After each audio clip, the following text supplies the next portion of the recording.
Okay, for this trick I would ask you to pick a card, and let's just say that you pick this card right here. Okay, so just want to take a good look at it, memorize your card. Okay, and now you put it back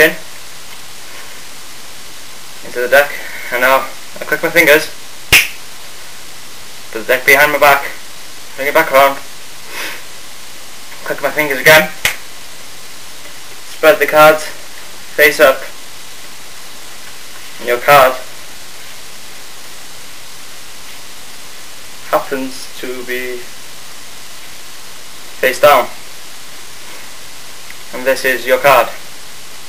Thanks for watching, and again, try to spoil the trick for anyone who doesn't know it. Thanks.